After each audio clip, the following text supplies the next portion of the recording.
குடியிருப்புகளுக்கு மத்தியில் அனுமதியின்றி கட்டப்பட்ட செல்போன் கோபுரத்தை உடனே அகற்ற வேண்டும் என்று கலெக்டரிடம் பொதுமக்கள் மனு அளித்துள்ளனர். விழுப்புரம் காக்குப்பம், ஷர்மிளா நகர், கணபதி நகர், பாலாஜி நகர் குடியிருப்பு பகுதிகளைச் சேர்ந்த பொதுமக்கள் மாவட்ட கலெக்டர் அலுவலகத்தில் கோரிக்கை மனு கொடுத்தனர்.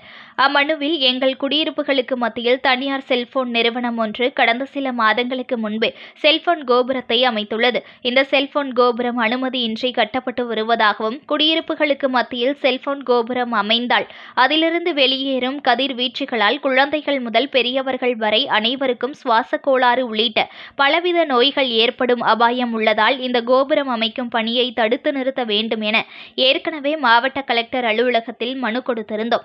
இதன் அடிப்படையில் இந்த செல்போன் கோபுரத்தை உடனடியாக அகற்ற நடவடிக்கை எடுக்கப்படும் என்று நகராட்சி அதிகாரிகள் உறுதியளித்தனர். ஆனால் இதுநாள் வரையிலும் இதனை அகற்ற எந்தவித நடவடிக்கையும் எடுக்கப்படவில்லை. இதனால் இந்த செல்போன் கோபுரத்தில் இருந்து வெளியேறும் கதிர்வீச்சுகளால் எங்கள் குடியிருப்புகளைச் சேர்ந்த பொதுமக்களுக்கு பலவித நோய் பரவும் அபாயம் உள்ளது.